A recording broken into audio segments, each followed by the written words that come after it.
Hello, everybody, and welcome to our webinar from our technology selection series. My name is Martin Winter. I'm calling in from Tübingen, Germany, from Lab Automation Network. And I'm happy to say hello to everybody and also to the speaker of today, Alex Brendel from Infoteam Software in Erlangen, also Germany. Today, we will have a session with Alex on customized middleware and how to boost lab effectiveness. It's a topic in the area of digitalization and Lab 4.0. And what that is, we will see in a couple of minutes. I'll just give you a quick introduction what we do in this technology selection webinar series this year. I also will quickly give you an intro of what we do in the Lab Automation Network. And what you see here in the technology selection is a couple of different topics that are relevant for laboratory automation and digitization, which is not only robotics and software development, it's also analytical technologies, organic synthesis technologies, data analysis in different fields of applications, data annotation and protocol design, and many more. And the Lab Automation Network, our organization of which Infoteam is a part, we are collecting latest technologies and technology suppliers, providers of solutions in the field that are outstanding, and work together in realizing projects for laboratories in pharmaceutical, biotech, chemical, and analytical industries. So for today, I'll give a quick introduction on what we do in the Lab Automation Network. Then we will have a pre-recorded presentation of Alex with an introduction of Infoteam. And then also the Zen Lab middleware solution, the framework, which will for sure play an important role in laboratory IT in the future. And then we will have a live session with Q&A. And Alex will join us again for that. So the speaker of today, Alex Brendel, we have common history in Tübingen. He also graduated from the University of Tübingen and studied bioinformatics, was focusing on neuronal, cognitive, and behavioral biology, as well as robotics and image data processing. And since 2014, he joined Infoteam Software and is responsible for the life science department there. My name, again, Martin Winter. I also did my PhD in Tübingen, but in organic chemistry, and I'm working in lab automation for, more than 20 years now. All right. So what do we do in the Lab Automation Network? As I said, we are a network of technology leaders in their specific domain. And the reason for that is that we believe that in this field where so many different technologies and solutions are needed, and expertise from such complex domains, it is important to get the real experts on board, especially if those technologies have to work together in automation systems and in digital landscapes. And that's the reason why we have selected those companies. Infoteam is one of those companies. We also have companies doing systems integration and robotics, analytical technologies. And some of you who have joined our previous webinars do already know some of those solutions. And of course, dear customers who already worked with us, enjoy the meeting today with Alexander. So these are the technologies and solutions that we cover. And of course, we offer services as well. So if you have an idea or requirements, wishes, projects in the field of lab automation and digitization, reach out to us at any time. My team and I are happy to guide you through this very interesting topic, this interesting field. And before I hand over to Alex, I would like to thank Steffi Schulze, who organized this meeting for us, and will now start the video with an introduction to infoteam software and also the ZenLab middleware solution. Hello, my name is Alexander Brendel. I'm Director Life Science at Infoteam Software. I want to give you a talk and take you along on a trip to digitalization and the Lab 4.0. And I'm trying to show you on a glimpse on how to boost lab effectiveness in already automated labs with a concept we at Infoteam invented and we call customized middleware. But before we dig into those details, I want to give you a short glimpse on who we are and why you should trust us. Infoteam has been founded in 1983 when the world was young and informatics and software development were just on the verge to become important, and no one could see that where this road would lead us to. Nowadays, everything is digital. We are today over 300 people, and we talk the same language as our customers, which is important to us, so we can get you on the road quickly, and we don't do things twice because there were misunderstandings. So to that end, we employ biologists, medical engineers, mathematicians, physicists, and of course, computer science engineers to develop the software that will help you in your lab or with your instruments gain the next step. We can do that on a good software development basis according to our certification to 9001, or we can even go into more regulated environments like MDR, IVDR, GMP environments when we apply our 13485 process, our own tailored software development process. We're active in different regions of the market. So for one, there's public service, there's infrastructure, there's industry from where we come from. And I want to lay the focus on life science because that's where we're actually situated today. For the life science business, we do instrument software coming from embedded over connectivity solutions up to middleware solutions that orchestrate different automation islands or in the first place really make them produce and work. So coming to my talk, what are the challenges in today's labs? We live in a world of experience. Facts are fun, but people matter more. Data is everywhere, but no one really knows where it's going to and what it gets collected in the first place. Automation is on the verge to be established, and there it differs vastly over different labs. Some are quite there yet, some don't even have started, and are thinking about integration and automation and what we call that digitalization of the lab. So it's not about isolated analytics anymore. It's not just having that sample, generating that result, documenting it well, and then go for the next sample, do that for 8 hours, go home. Perhaps it wasn't like that in former times, but today it definitely isn't there anymore. It's all about insights. Insights in a sense of the automation that integrates devices, integrates data and gathers data, and accomplishes workflows over different automation islands ideally. Next is the data analysis, where we use that result data, add and enrich it with process data to come to a point where we call the data consolidation. So we have a more complete view on what happened when we take a look at a specific instrument.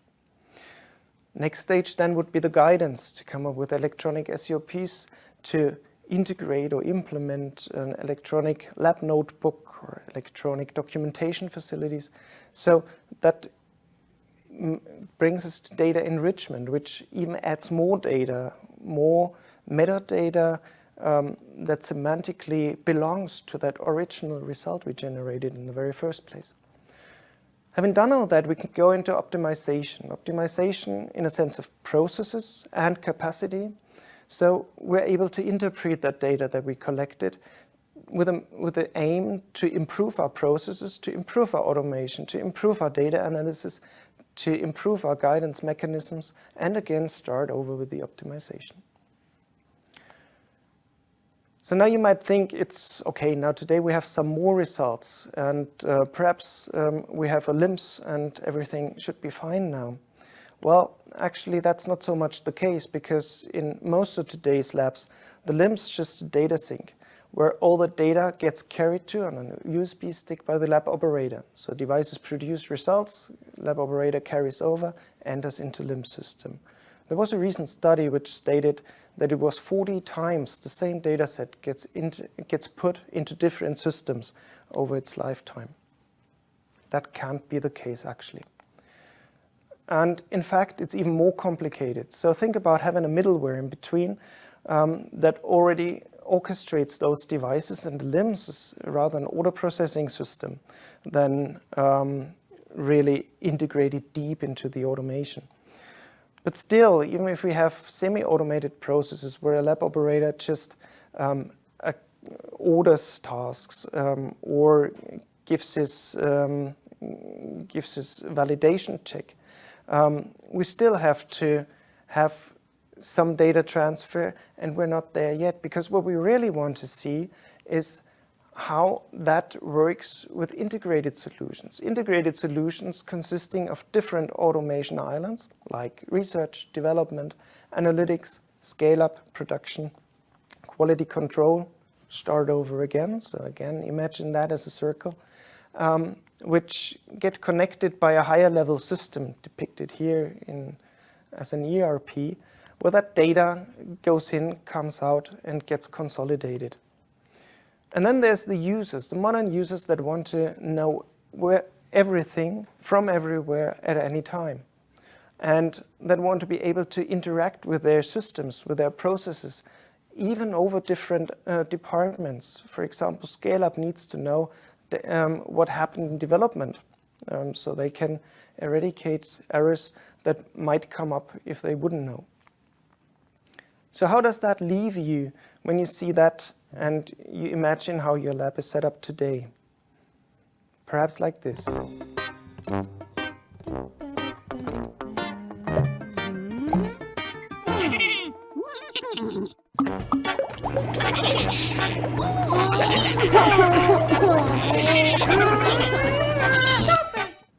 Yes, stop it, actually. That can't go on. So there's all those instruments nagging, wanting, purging, urging, and use lab operator in the midst of it all. You're just reduced to a dispatcher, not the controlling instance anymore that you were in former times. So I think we might all agree that some things will have to change, and rather sooner than later.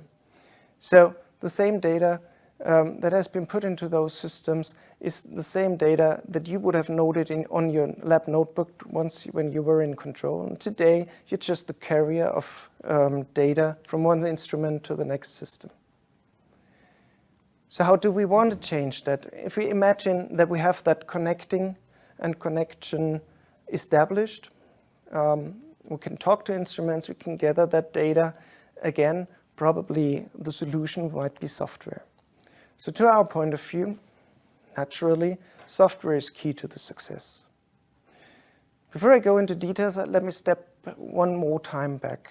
And let's see if the Lab 4.0, as we see it, is really the same thing that we would do if we redefined it according to the industry of things, or the Internet of Things. How to integrate all those actors that are flailing around. So one statement here is that we need to have physical systems, cyber physical systems. Physical systems are the things that move around, that can be touched, tangible things. Cyber is a digital shadow to it, a digital shadow that enables us to depict what is relevant from that physical object to be represented in a virtual space. So objects have a digital shadow then. Information on sample could be stored, the information on an instrument, status, validity, daily maintenance, you name it. And there's an information on those processing stations, which not necessarily might have to need to be instruments, but could be transporting belts as well.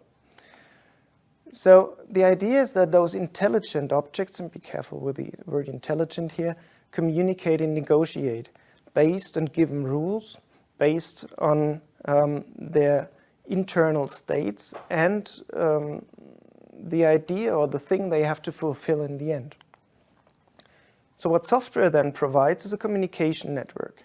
So those objects and those agents are able to communicate. We have a visualization framework because that's one of the promises of Laboratory 4.0.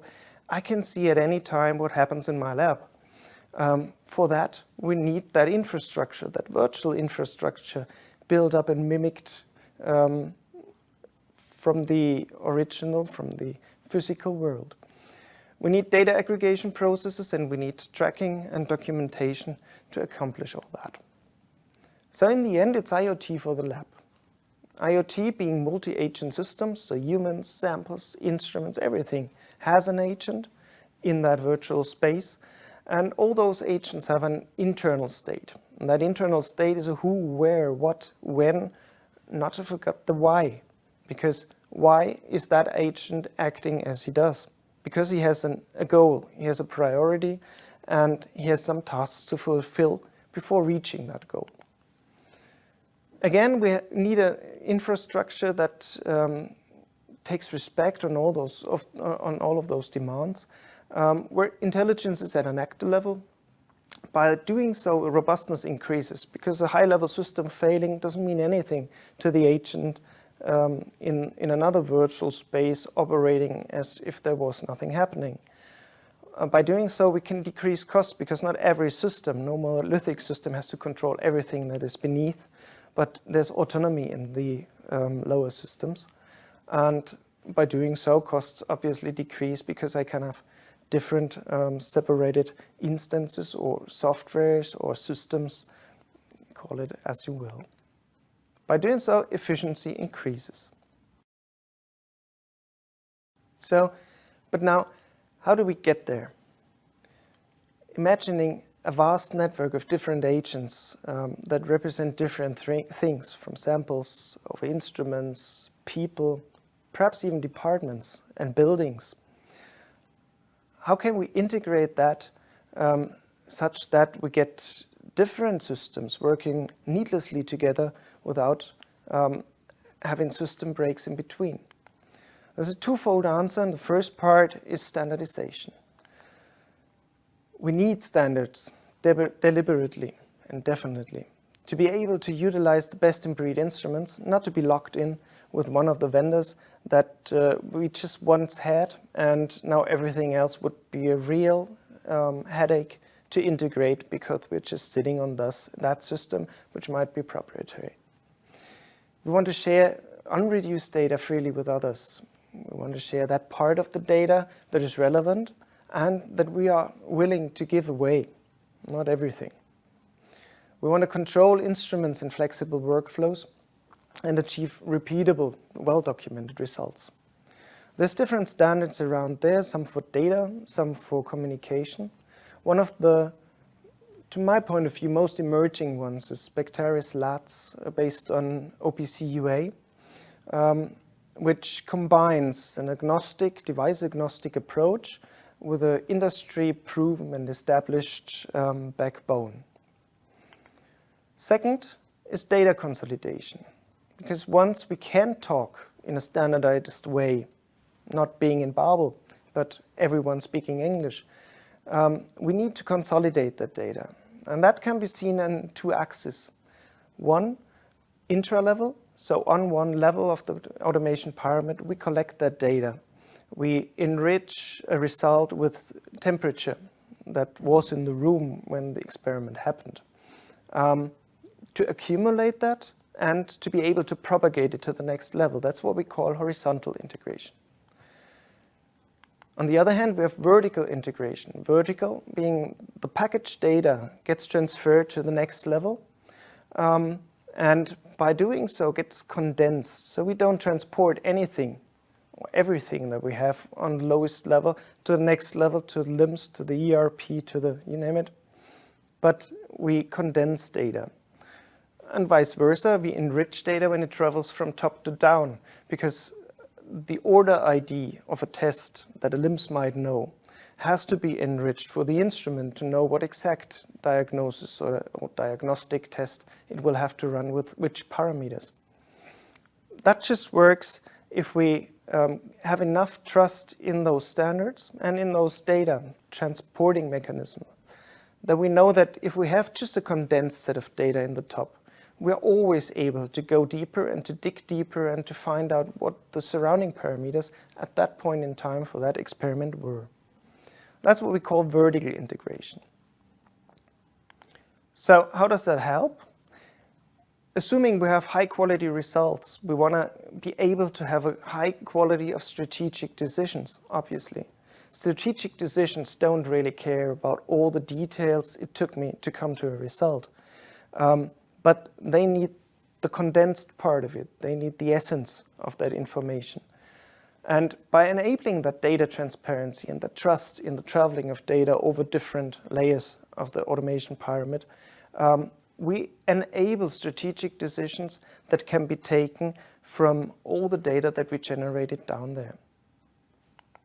So how does that all help? We eliminate system breaks with standardization, because we have that condensation, the enrichment and the consolidation of data. We can share those overlaps, sites, companies, countries. We can have decentralized setups by giving those separation of concerns. Again, for validation in a GMP regulated environment, I will have to care much more about the validity of my data than in an R&D environment where I can at any time, and where I will have to reproduce my data anyhow. We can have reconfiguration through flexible modules, and we implement by design security by need-to-know principles, because when I have confined compartments where I as a user can travel, I see what I am allowed to see, nothing more, nothing less.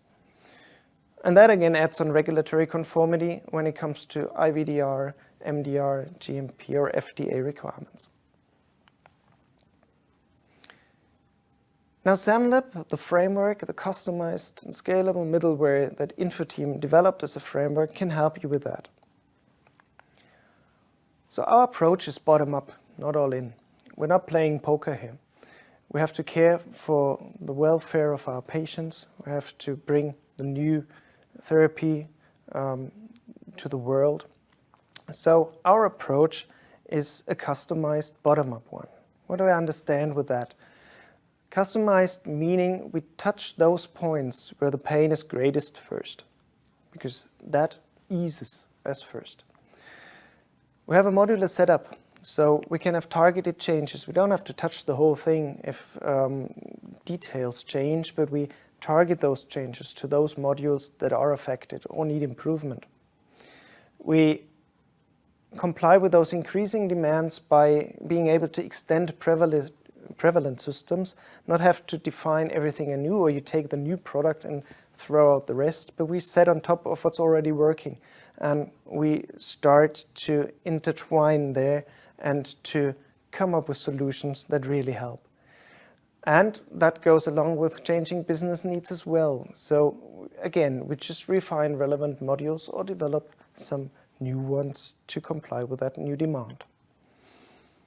What we bring along is a framework with predefined modules. So by not redeveloping and inventing the wheel for the 500th time, we use what's already there and what's most commonly used. And by doing so, we bring along an architecture that's already approved in day-to-day use, and that can significantly reduce those development costs. And by doing so, obviously, we can have a more shorter time to market to comply with.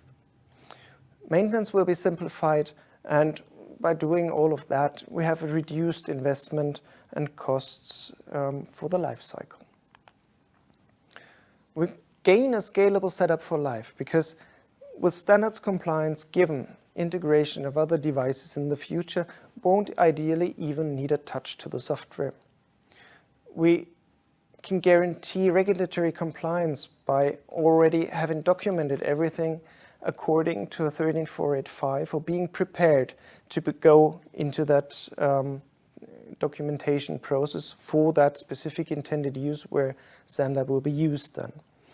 And we can integrate into the existing landscape where we can guarantee extensive to lightweight controlling. So we're just doing parts and we're doing them better, or we take over and we do it right. So Zenlab is a middleware framework for interconnected labs. So the integrated software solution that brings us that one step forward to the Lab 4.0, not the whole road, because no one knows where that's leading to, but the first step that's now to be taken. We implemented those standardized device interfaces, and by doing so, we can integrate other software solutions, like a CDS, for example, just by design.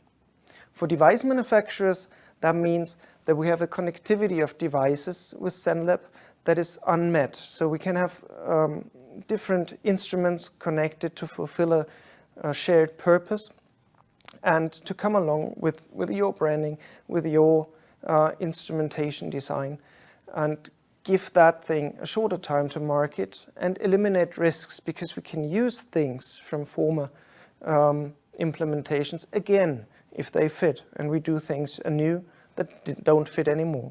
By doing so, we get a greater flexibility without having to start from scratch all the time. For labs, that means we have a customized middleware with Zenlab where we can immediately start to scale. We provide cure for pressing pain points, and from there we start to optimize and to leverage the whole process you already have to depict better the needs of your operators, the needs of your customers in the end. So we envision 4 stages to the Lab 4.0 with Zenlab as a foundation. The first stage is networking and control. So we have to gather all those instruments, gather those data, consolidate and pre-process where possible and where necessary, and come up with centralized planning and operational plan.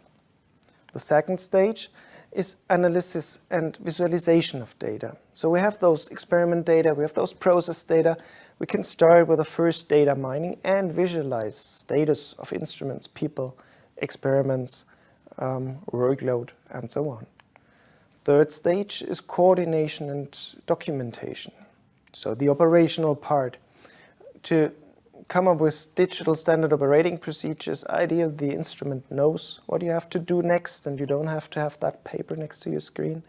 And the digital documentation, either for an integrated ELN or for an external ELN.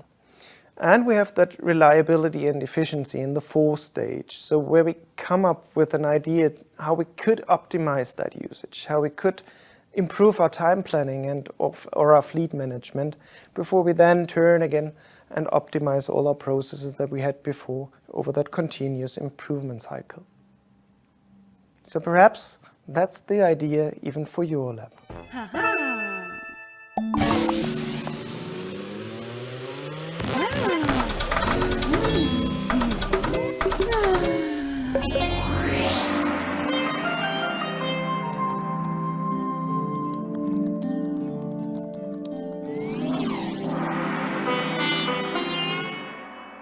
So you see, there is a way to the Lab 4.0, starting from wherever you are at the moment with Zenlab. Thanks for your attention.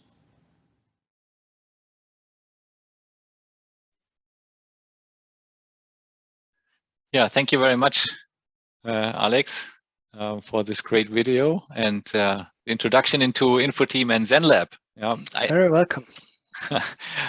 I can remember those times when it's 10, 15, 20 years ago when companies, also the big pharmas, struggled with LIMS systems and trying to connect the company-wide LIMS system to every single balance and centrifuge and HPLC instrument.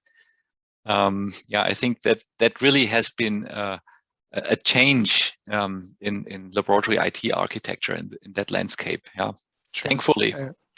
Yeah. True, for most of the labs at least. So there's still some out there that well, could need some help in designing a more dedicated or more modular view on the architecture. So yeah. That's what we're here for. All right, good. We already have some questions from the audience, and I would like to start with the first one. What are the advantages of LADS as compared to SILA 2, apart from the fact that one is based on OPC UA and the other on gRPC? Well, basically, it's youth and elderly. So SILA is something like over 10 years old now, and had a redesign some years ago when it came from the SILA 1 to the SILA 2 standard, and they based it on gRPC, which was the fancy stuff in these times. On the contrary, LADS is kind of young, so there's no real standard implementation at the moment. So we're kind of active. I have to add, we have kind of active in the industry consortium Spectaris, who actually develops that standard. And I was asked some years ago and said, look, we tried to develop a standard. Let's help, please help us, Alex, not to redevelop the wheel again. And I said, well, that's exactly what I'm here to make sure that it is not the case. And then the idea was to see, does SILA already do everything, or do we need something new? And to my point of view, unfortunately, actually, because SILA is kind of well established to a point that it has a name and it's known in the community. But on the other hand, it doesn't suffice if you go deeper into industrial oriented labs. So SILA kind of is pretty cool for quick setups, for fast setups, for well, setups you change on your own, but you don't expect other instruments to be integrated into that or bringing their own SILA standard, because actually there's something like 20, let it be 30 devices that natively support SILA. And we saw that there is a gap to the process industry or process automation, actually, when it comes to integrating those devices using SILA 2, because you don't have any security and anything which makes it robust in a sense of a productivity scheme. And that's when we then in the consortium decided to have a closer look at the OPC UA, which is a known industry standard in its second version now, something like 20, 30 years in the industry with loads of support. So every automotive production site implements OPC UA. Every bioreactor that is bigger than some hectoliters is implemented using OPC UA. And we said, so what's actually missing on that OPC UA part? And saw that it's basically just the language that is missing, because OPC, being industry driven, has a large focus on controls and motion control, triggering, data capturing, but not so much on the smaller instruments in the lab automation or diagnostic scheme. And that's what we then started to develop on top of that proven standard OPC UA. We started to develop a language, which is kind of information modeling for the software guys out there. So we just modeled a common language for the laboratory basing on OPC UA. So you can't say which one is better. It depends on what you need. If you need a quick setup for your doctorate fellow, take SILA. Don't dare to read all those manuals of OPC UA. If you want to have something that integrates neatly into a processing scheme or production scheme, actually, and you need to be compliant to different standards, then consider using LADS based on OPC UA rather not SILA. So that's my personal guess to that. Short answer for a short question. We have a follow-up question from the same the same guest. Are there any hardware vendors who sell devices implementing LADs yet? Not yet, actually, because it's currently under development, but we have strong support. So it's check it out. Go to Spectaris, check the LADS website. You see who's actually supporting that. We have strong support stemming from different major vendors, also in the laboratory industry, and big users companies, so to say, like BASF, who currently are into supporting that endeavor to come up with some standard that might really be future-proof. Mm-hmm. And my question would be: is there, or how could a coexistence in the same lab with multiple standards like the CELA and LADS, is that possible or practical? That's a very good question, because it leads us back to the original topic, middleware. Yes, you can, in a sense that you have that middleware installed, which may basically talk anything to the instruments connected to it. So that might be a specific interface for a pipette, for example, or a specific interface for hotels, or that might also be a not so specific interface to CELA compliant devices or to OPC UA, so to say LADS devices. Having a middleware, you can combine all those standards and all those instrument drivers, because you see, I wouldn't say it's just one standard that has to be out there. It may be 5. That's all better than having 1,000 around there, which are all proprietary at the moment and change from device version to device version in the worst case. That's not true with all the vendors, but I know of some. So, okay, good. I have more questions along standardization and different standards, but I will first ask the questions from the audience, of course. Sure. So what has been asked is, can you tell us more about the software architecture? How does it integrate? How easy it is to adapt or adjust to changing requirements? Well, it's basically built up as you can imagine as concentric circles. So starting with a fixed basis, which we call the SENLab Essentials, which is basically the infrastructure. So the plane on which you set up everything else. That's kind of fixed, but that's kind of fixed in a sense of rigid. And on top, you build either custom modules, or you build specific modules, or a mixture of both. But it gets too complicated here. That's something for the third hour afterwards. Mm-hmm. So basically, yes, you can have the architecture is that you have a part in the middle, which is rigid, and you extend that by a plug-in host, which serves as the communication hub, so to say, between other plugins or modules you can attach that. And there's some predefined modules like audit trail, user management, messaging, device management on an abstract level, things that will come around all the time.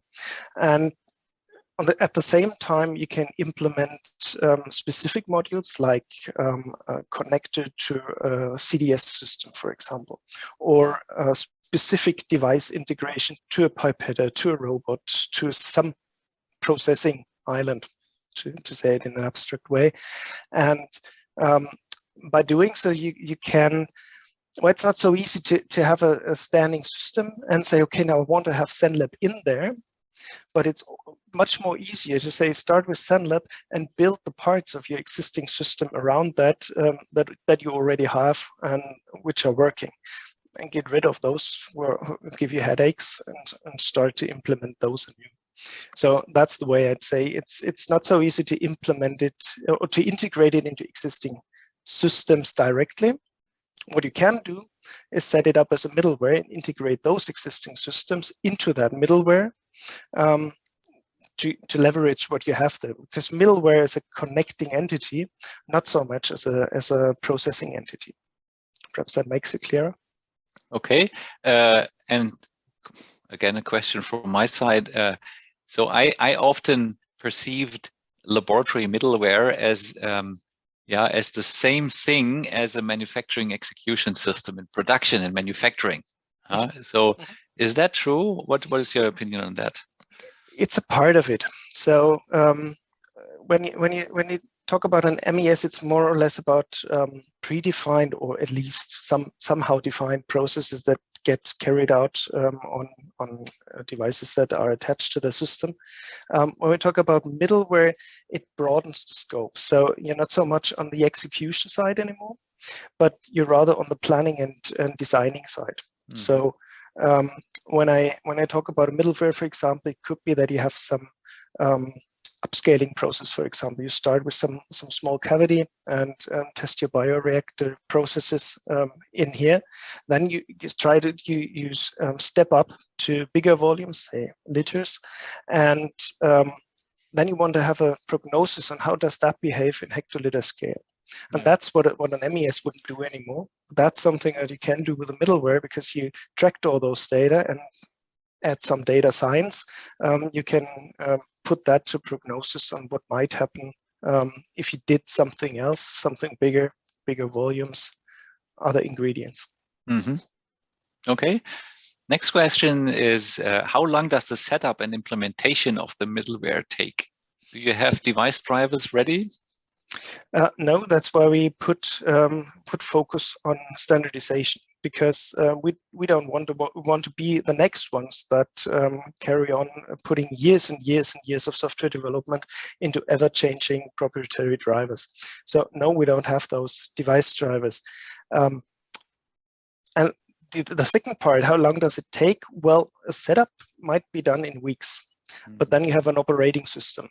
So the question is, what do you want to do with that?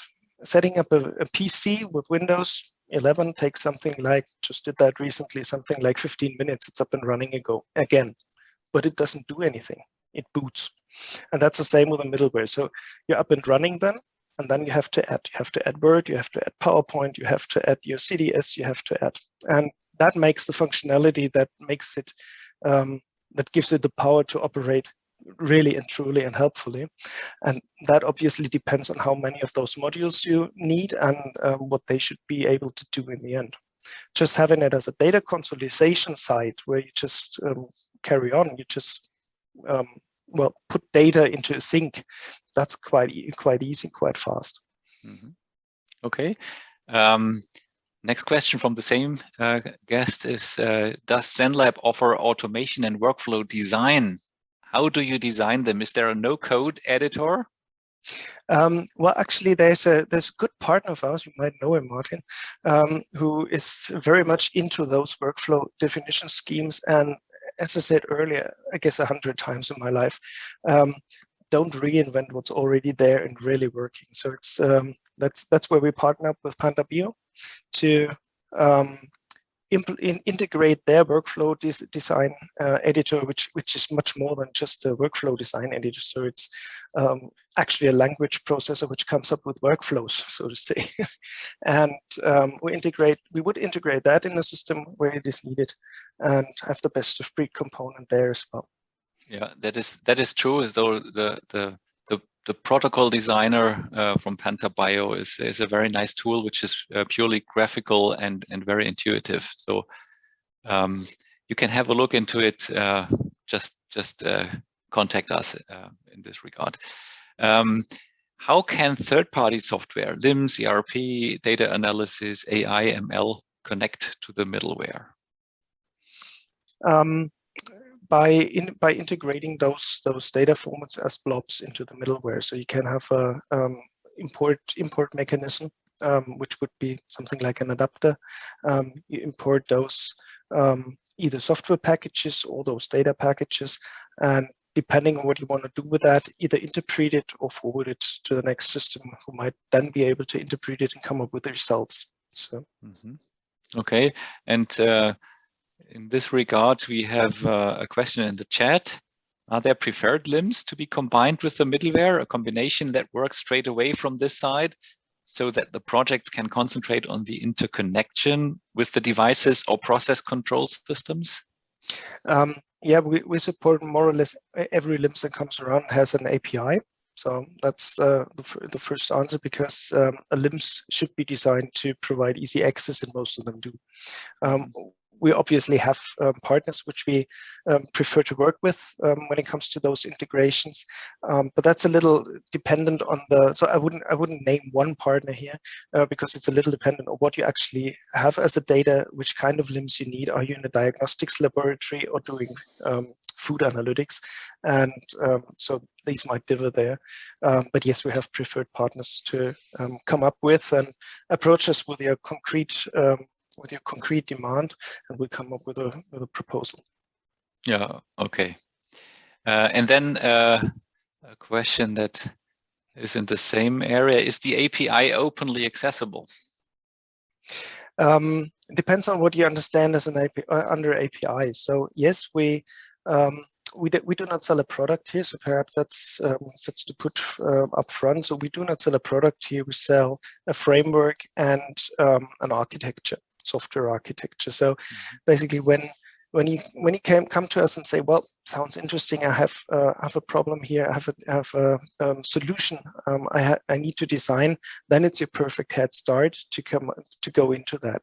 And yes, there are defined APIs for device management, for example, where you can just plug in a device agent, as we call that, which then communicates with the device itself, being some kind of a if you want, so it's kind of transformation agent that transforms proprietary to some intermediate language which goes into the device management in that example. And those APIs are documented and available to our customers. Okay. Now, next question is, as a developer of software for laboratory devices, what do I have to implement to let ZenLab communicate with my software? Background: our software is for liquid handling devices to do sample prep for IVD tests.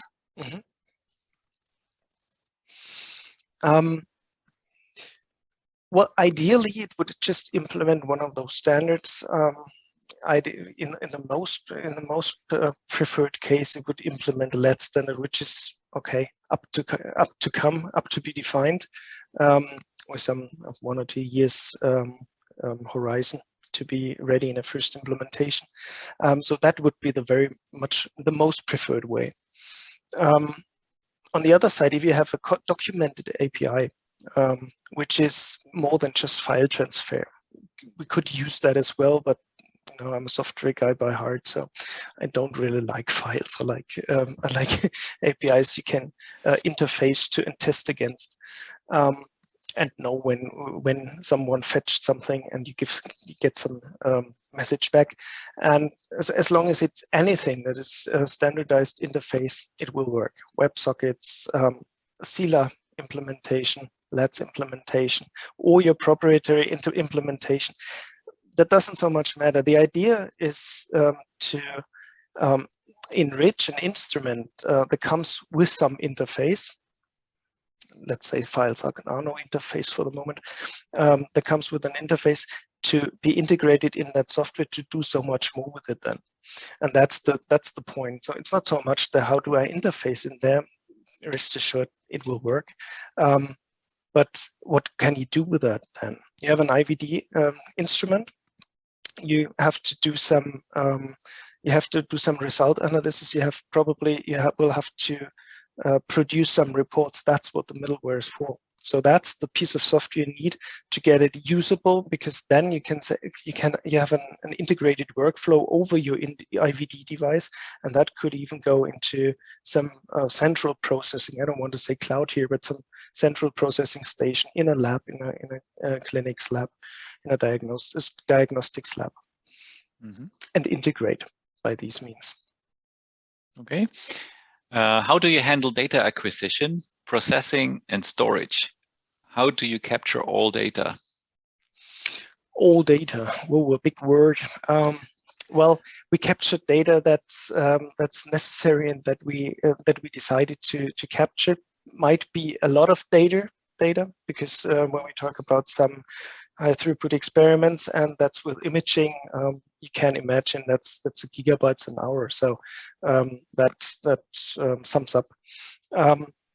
In principle, it's as easy as it could be, because you collect that data over those defined interfaces from a device, from an external system, from some acquisition system, so to say, and we integrate that into a database either directly if it's small data, or with linkages to some external storage systems that might be optimized for image storage, for example, in that example, and process that data and push on the relevant part of the data. So as I said in my talk, it's not so much about having everything at all stages and a LIMS getting all those unverified data in the worst case, but just to get the results back that are really needed to generate a report, to come up with assumptions, to decide on what to do next.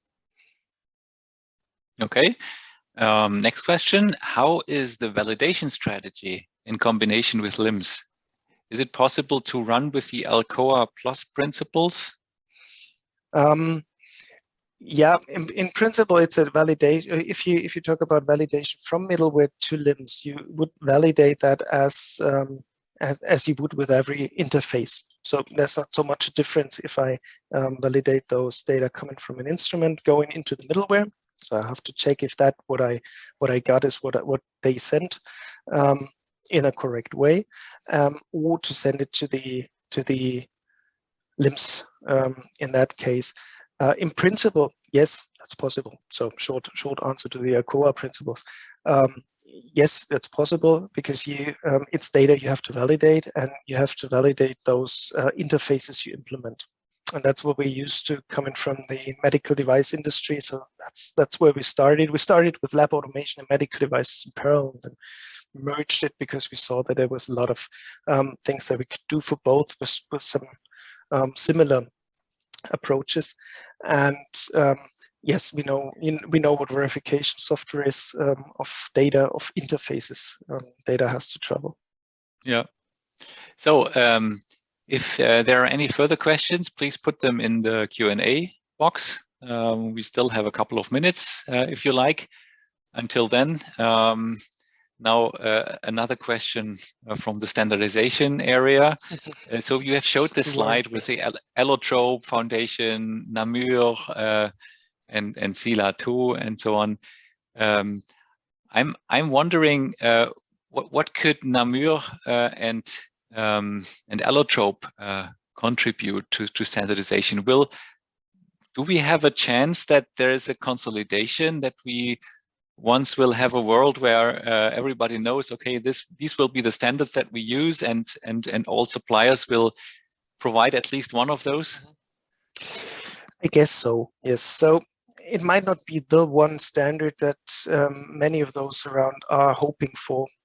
Perhaps I'm pessimistic or realistic. You have to choose, Martin. But I think there will always be some standards that are around. But as I said, if it's just 5, I'm all happy. And in principle, yes, Allotrope is a good example because it comes from a completely different end. If you see that OPC came from the industry, it was founded decades ago, with the idea to make it possible to talk between different manufacturers' PLCs. So because there was something, it's five today, it was 30 years ago. So you had 30 manufacturers that had all implemented their proprietary communication protocols, and OPC had the idea to define a common standard so that an automation that integrates more than just one supplier would be able to still work and to be still extensible. That was the basic idea 30 years ago in the industry. And that's exactly the point where we are today with the lab automation and diagnostics automation. And we're talking about medical automation in some near future, which adds on regulations. So we can't just go in there and say, okay, it should work. Validation is a good word to that.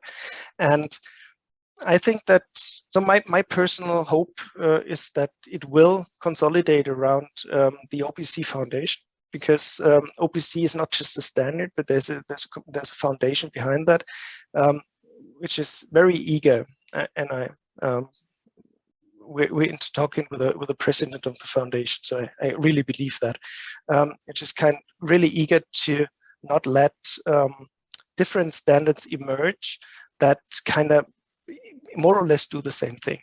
Mm-hmm. But the idea of the foundation is to consolidate those endeavors into joint working groups, as they say, and see that of all those different perspectives, one road is the one to be traveled by all of those then, and to not come up with 101st standard that really no one needs.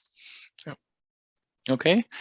Another question from the audience: can some of the modules be hosted in the cloud or in general outside the lab network?